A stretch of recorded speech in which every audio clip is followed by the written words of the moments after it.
35 minutes.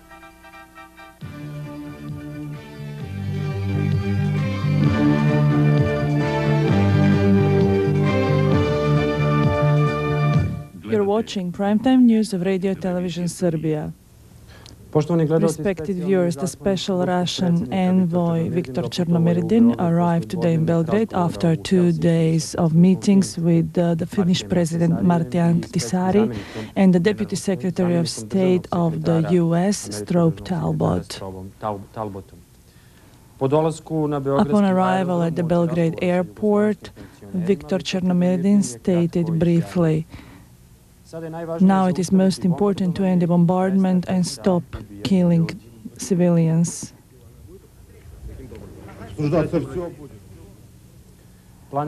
The planners and executors of the destruction of our country, although taken back by the latest diplomatic initiatives, continue to destroy civilian facilities throughout the country.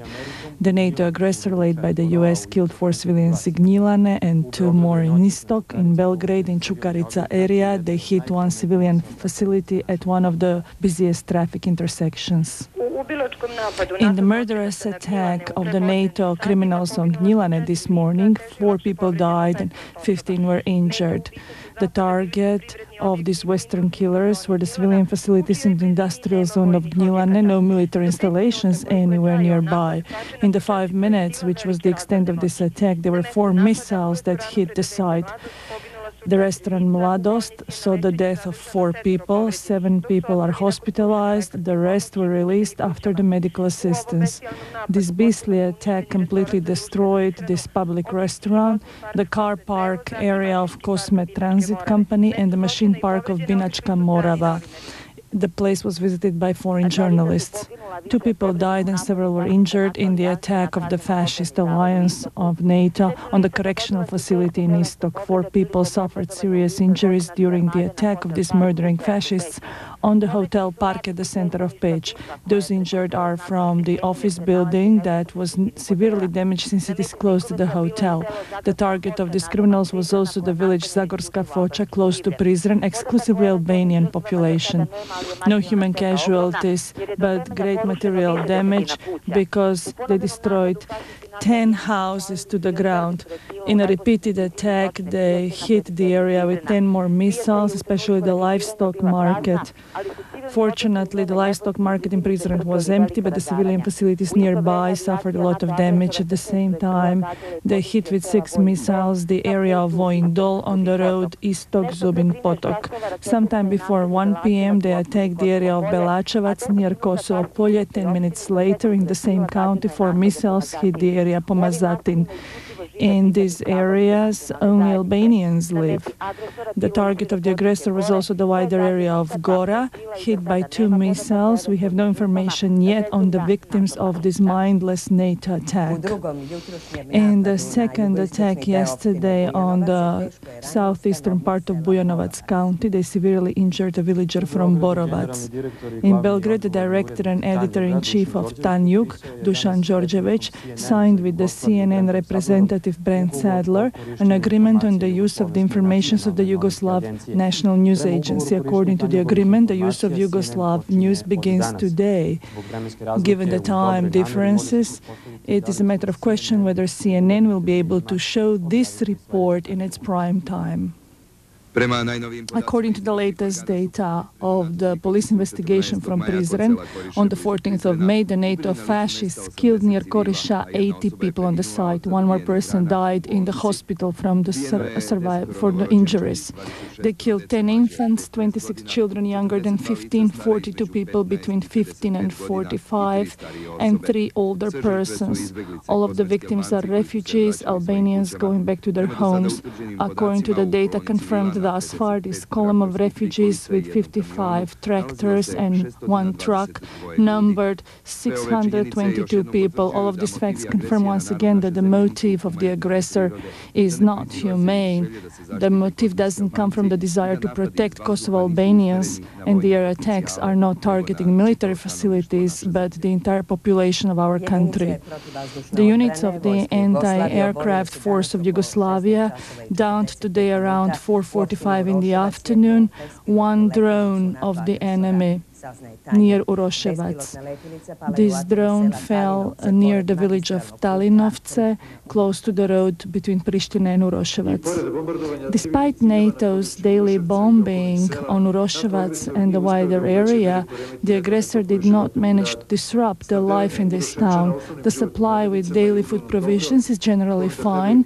Bread and milk products are distributed regularly. It is somewhat more difficult in the surrounding villages, Manastirac, Balić, Plešina, Staro Selo, that are often exposed to the air attacks of the criminals from the Western Alliance. I don't know whether these are people. Do they think about what they're doing with us, in general with people?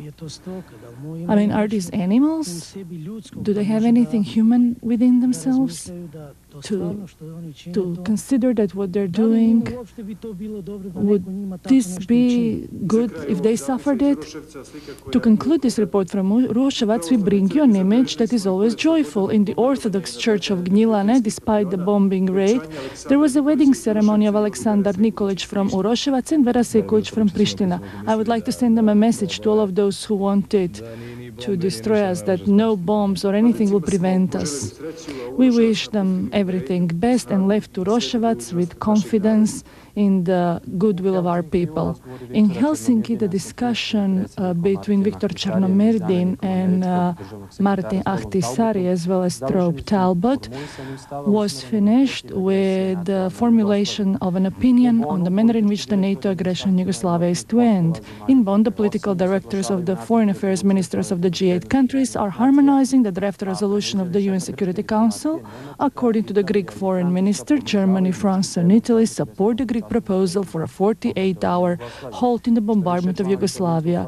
Moreover, Italian parliament asked today that the end of the NATO bombardment should precede the political resolution of the UN Security Council. The parliamentarians appealed to their government to immediately ask its partners in the NATO for such an action in order to bring about a political solution as soon as possible. The second phase of the Helsinki negotiations was held in high secrecy. Chernomyrdin's advisor, Vladimir Sergeyev, said that Chernomyrdin is defending the position of Russia adopted by its government and parliament. Sergeyev noted that Chernomyrdin's persistence can accomplish a lot in terms of these negotiations, as well as in the overall solution regarding the Kosovo problems. As to the decision on the end of the bombardment, Sergeyev noted that it would require harmonization of the positions of Yugoslavia, Russia and NATO. In Bonn, there was a meeting of the political directors of the ministers of foreign affairs of the G8 countries to work on a draft resolution for the UN Security Council on the principles of the resolution of the Kosovo crisis. The head of the German diplomacy, Josef Fischer, greeted the statement of the Yugoslav Foreign Affairs Ministry spokesman Nebojša Vujović on the readiness of Yugoslavia to discuss the principles for the resolution of the crisis formulated by the G8 countries. At the same time, Ibrahim Rugova stated for the German paper Woche that he advocates direct negotiations with Belgrade and disarming of the so-called KLA. Sergei Stepashin is the new Prime Minister of Russia. With majority of votes, 297 for and 55 against, Russian Duma voted him in. The vote took only 27 seconds. The new Prime Minister Stepashin has taken over the government, and he has to form his own cabinet within a week, in which, as he announced, there'll be places for professionals regardless of party lines. In his introductory speech, he announced new energetic measures for the economic and social strategy of Russia, already begun with Evgeny Primakov. The events in Yugoslavia warn us that everything that happens there is also directed towards Russia. And the union of Russia, Belarus and Yugoslavia is a strategic goal of the Russian policy, said Stepashin in Duma, stressing that this question will be raised during his visit to Minsk on the 4th of June. Today, it's most important to stop the bombing and create a dialogue that will enable us to find a political solution for this conflict. In Russia, an international fund for support of Yugoslavia was established today. So far, 40 regions of Russia have shown their willingness to help, as well as state governments of Belarus and Ukraine. It was stressed that the fund will focus on joint projects of bilateral character in the economic and scientific areas. The Italian Prime Minister Massimo D'Alema stated in the parliament that Rome was always for political and against a military solution for Kosovo, and that he therefore supports all diplomatic activities towards that kind of resolution. He confirmed that his government supports the initiative to end the bombardment. The Italian Prime Minister also said that ground troops would be a big mistake. In Athens, the Greek Foreign Minister Papandreou stated that Germany, Italy and France support his initiative for a 48-hour halt in the bombardment of Yugoslavia that should be used towards a peaceful solution for Kosovo. All radio and TV stations in Greece report the statement of a high Pentagon official that the peace and political solution for the Balkans is close at hand. The opposition Conservative Party of Great Britain, even if in principle supportive of Tony Blair's foreign policy, asked for an establishment of a special commission to investigate how the war in Yugoslavia was started in the first place. This commission should investigate all information and occurrences that led to this aggression in order to determine the responsibility for this mindlessness that could have been avoided. We cannot hide anymore the differences within NATO. The British media for the first time admit that the militaristic plans of Tony Blair do not find support of most of the NATO countries. After America's lack of readiness, there was a new shock in Britain by the statement of German Chancellor Schröder, who stated that the ground troops invasion is out of question. Britain, as the commentators say, is completely isolated in its appeals for ground troops invasion on Yugoslavia. The leading countries of NATO are seeking peace and end of the aggression by diplomatic means. This cannot be hidden, but the advisors of Tony Blair continue to pressure the public and the media. So in Britain there is very little coverage of the latest diplomatic efforts. From the US, another diagnosis of Clinton's political actions. This time, the judgment was passed by the magazine Free Republic that claims that Clinton is the least capable and most corrupt president in the US history. America has never before been in a war as stupid as this one. Many predicted that this 42nd president would be a charlatan in foreign policy, but few could foresee the tragedy he caused in the Balkans. The US Air Force mercilessly bombs the vulnerable ones on behalf of those that Clinton's administration stupidly adopted as protégés. And the Albanians are leaving Kosovo, and the suffering of the Serbs is greater. Clinton sounds mindless more and more. When he spoke about the massacre in Littleton, he began talking about the Balkan War, then about criticism of the women's rights in Afghanistan, then whined about his failed peace initiatives in Africa, and concluded by saying that US faces the problem of homosexuals.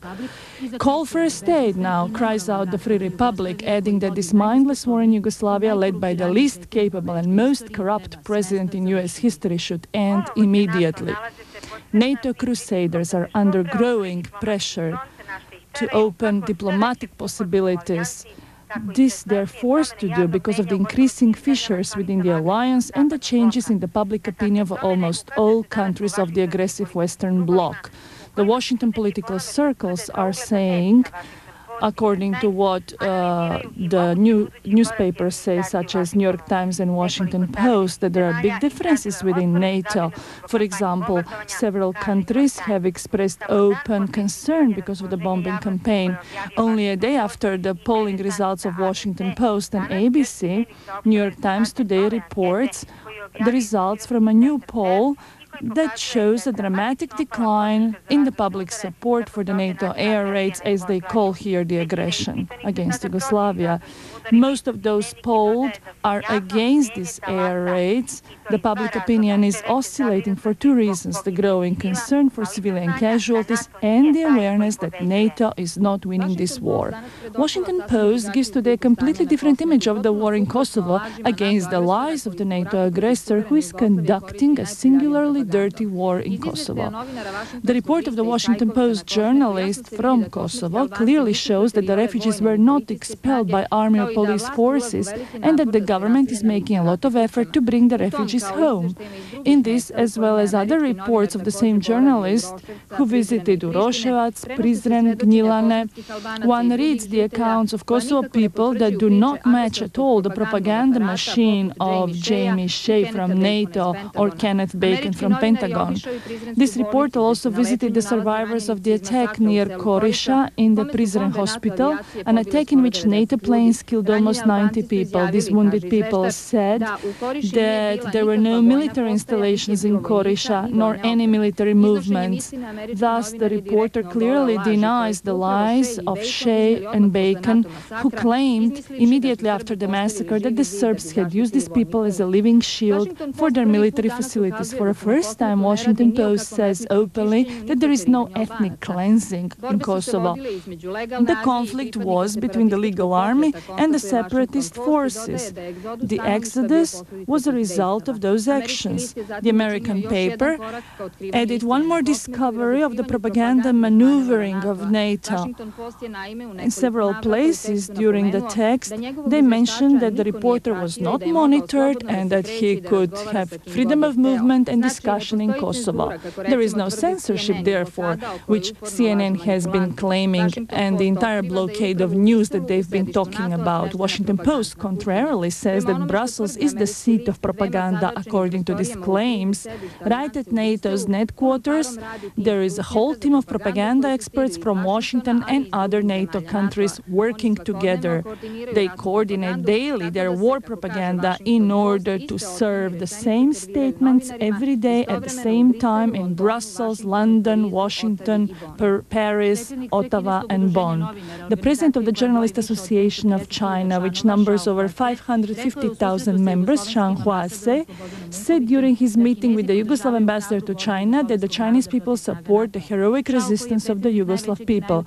Shao, who is also president of the most influential daily, Zhenmin Zhibao, said that the fight of the Yugoslavs is just and has the support of all peace-loving people in the world. He said that the Chinese public is very aware of the crimes of NATO led by America. In Macedonia, it is noted that the Kosovo crisis will be soon under the jurisdiction of the UN.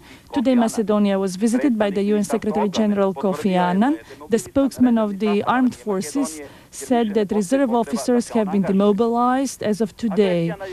The NATO aggression has led to an economic collapse of Macedonia. Many reputable producers such as Ohis, Jugochrom, Fenimak and textile factories closed their gates and have massive layoffs. Macedonian transporters asked the alliance to make up for their losses due to the aggression and threatened to block the roads and border crossings.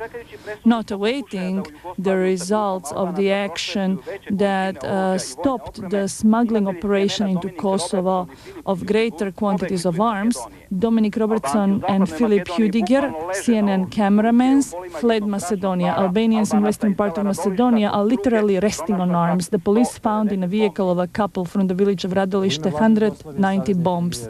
On behalf of the government of Yugoslavia, the Prime Minister Momir Bulatovic sent his greetings to the new Russian Prime Minister Stepashin, stressing that the close relations will continue to develop.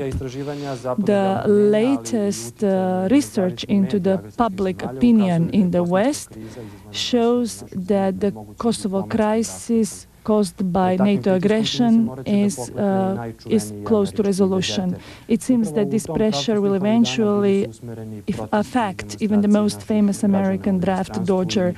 This was the tenor of the many protests abroad of Yugoslavs and their friends. Today there were protests in Linz, Vienna, Stuttgart, Bratislava, Stockholm, Cleveland and Toronto. In all greater cities of Canada, where you have Serbian communities, there are daily protests against the aggression of NATO on Yugoslavia. Most numerous protests are held in Toronto and Vancouver, and then also in Edmonton, Calgary, Kitchener, Hamilton, and other towns. This is a very common image from the streets of Vancouver. They usually begin at the main square, Canada Place. The participants then walk through the streets and come back to the square after a few hours. All generations take part. For the most part, they're young people, even the youngest ones, children. See a lot of Yugoslav flags, Serbian flags, as well as Canadian flags. You see more and more Greek and Macedonian flags as well. The American flag, this is how they carry it. Wanting to remind everybody of the victims of the aggression, they want to essentially remind everybody how many innocent civilians have been killed.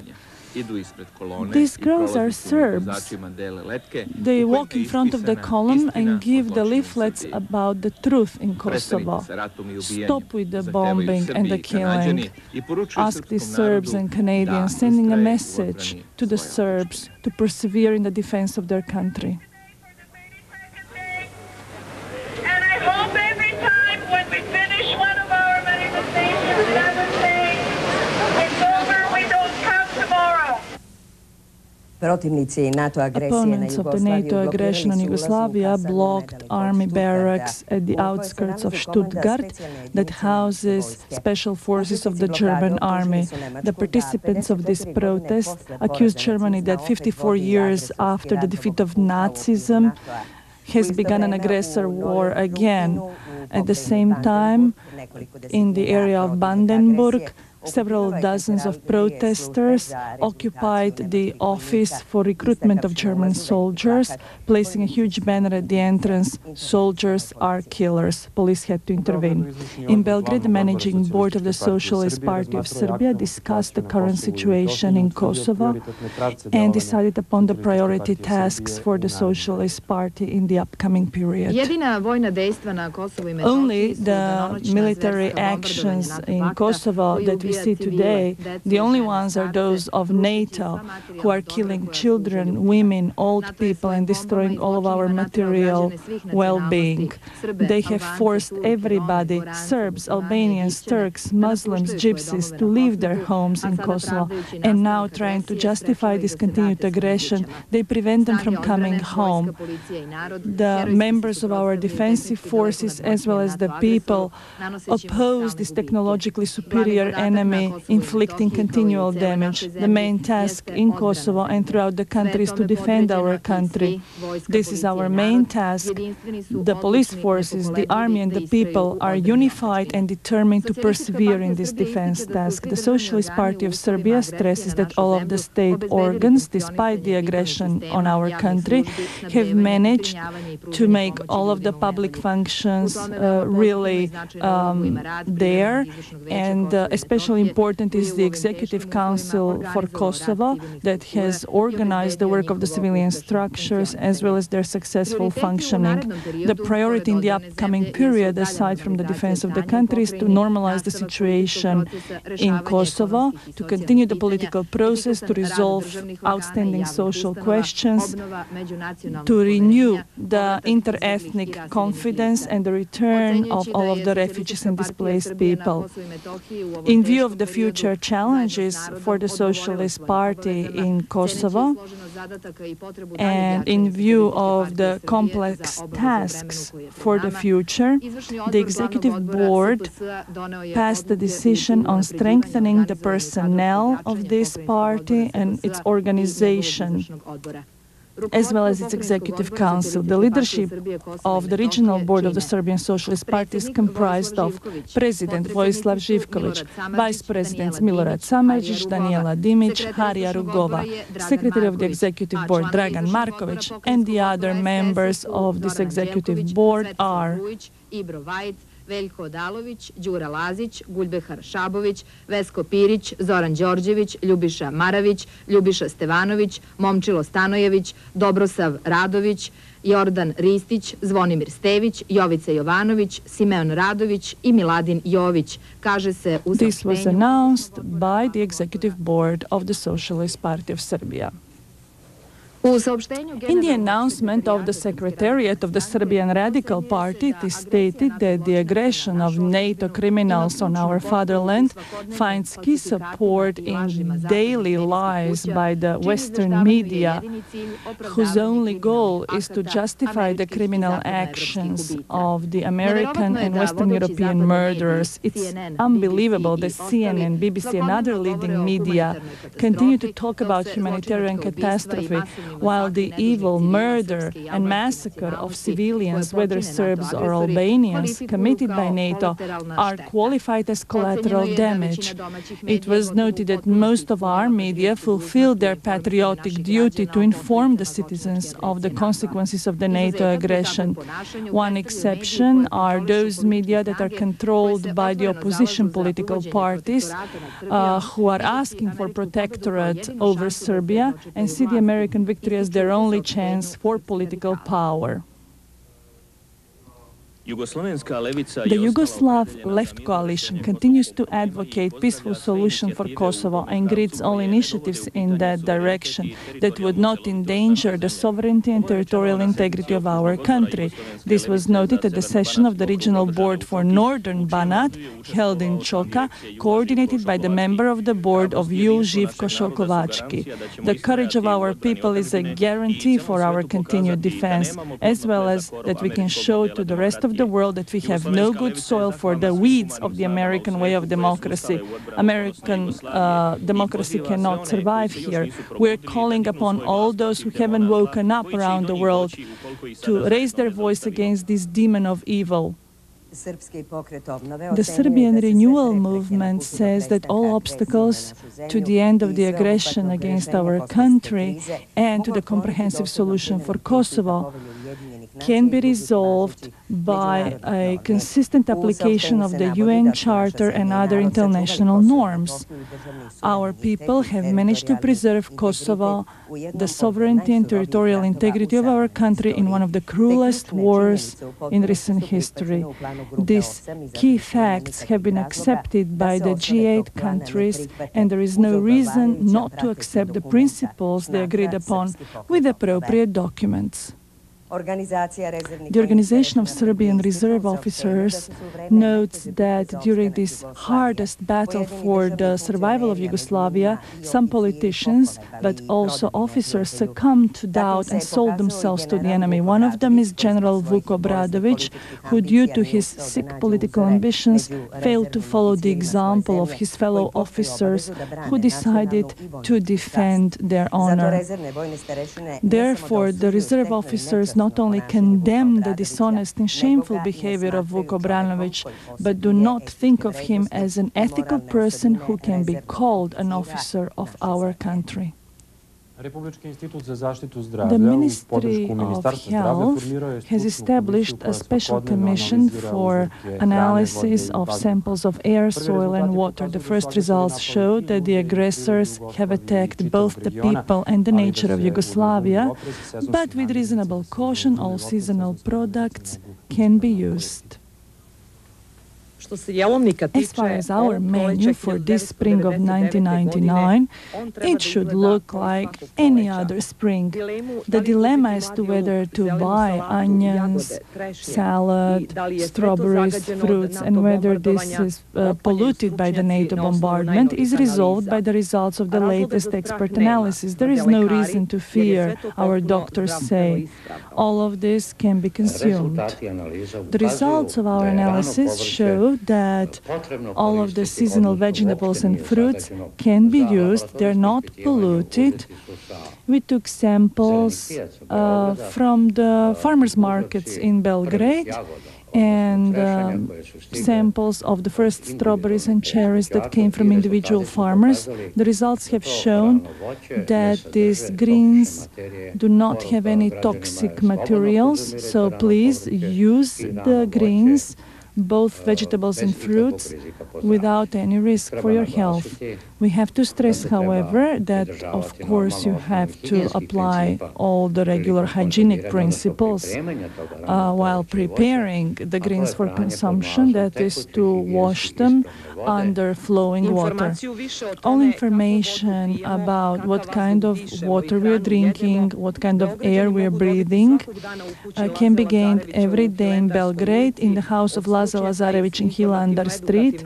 This is from the experts of the Educational Center organized within the Ministry of Environment and formed under the auspices of the City Library of Belgrade. The food production in the largest facility in the country, in Middle Banat, are working at full speed. Some companies have even better results than before the war began. The Zrenjanin milk factory purchased 20% more milk in the second half of April and the beginning of May. Now they send to the market over 2 million liters of milk per month. Zrenjanin oil factory Diamant works at full capacity with its 2,000 workers. They deliver daily 200 tons of food, of which 140,000 bottles of cooking oil. Meat producers Bek and Agroživ also work at full capacity. Agroživ daily production there amounts to 70 tons of poultry. Wheat and flour are also abundant. They will meet the needs until the next harvest. Given the current state of the wheat fields in the rich farms of Banat, that harvest should be very good. Banat sends a message. New offerings of food are coming to all dinner tables of our country. The Federal Commission for Evaluation of the War Damage Caused by the NATO Aggression, presided over by Zoran Lilic, created expert teams for coordination of the basic tasks to be carried out by Republic's committees. Today, 6 such expert groups were established, one for loss of life, for injuries to the body and health, for freedom and honor, for the damage to property of individuals and legal entities, for war expenses, for loss of national revenues and loss of national wealth, for damage to the environment and damage to properties of the federal state. The state has so far, by means of daily solidarity contributions, collected about 150 million dinars as assistance to the workers left without their livelihood in this dirty war. The Republic's government also came about with a program for helping those workers. As we learn, they're thinking about giving special credit to all the people who will try to renew their houses. They'll be tax exempt.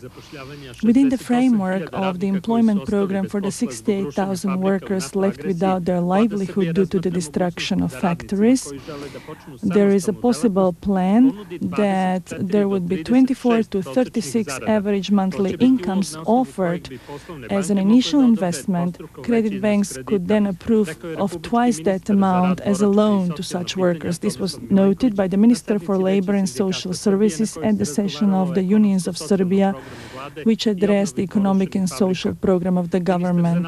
The Minister of Science and Technology, Branislav Ivkovic, stressed the approval so far of 400 production and 50 development projects, that 650 workers from destroyed factories have already gotten offers for employment in other liquid companies who have shortage of skilled workforce. Ivkovic said that 28,000 workers have direct choice whether to be retrained within the program for small and mid-sized companies or to go to agricultural activities under favorable conditions. In the opinion of the Chamber of Commerce, one should give consideration that those with highest skills from the destroyed factories continue their employ in the upcoming reconstruction effort of those factories. The President of the Serbian Union, Tomislav Banovic, announced the initiative for providing packages of goods for workers left without their livelihood, and the Union will continue to insist to give assistance priorities for every employee that lost their job. The representatives of 9 humanitarian agencies from the UN who are currently visiting our country visited today Aleksinac, Čuprija and Kraljevo and discussed with citizens of those places the daily dangers they experience because of the NATO aggressor. Sa predstavnicima Kragujevačke zastave, With the members of the Kragujevac Zastava factory, members of the delegation of the UN spoke about the destruction of this factory.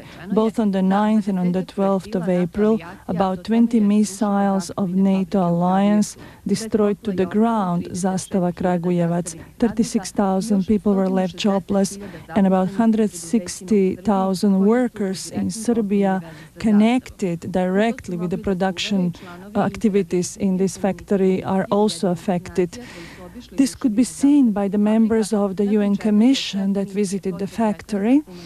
Afterwards, the head of the mission, Sergio Vieira de Melo, stated, "The destruction of a factory of this kind is an economic and social disaster, and we have to end this conflict as soon as possible. It's necessary to end this conflict in Kosovo, and afterwards there will be resolution for all other problems."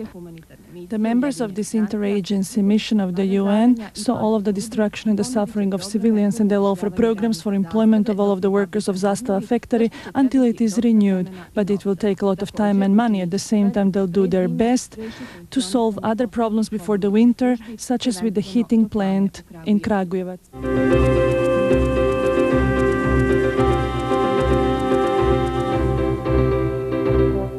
Next, a hearing on a government proposal providing public information on the safety and security of chemical manufacturing and storage sites.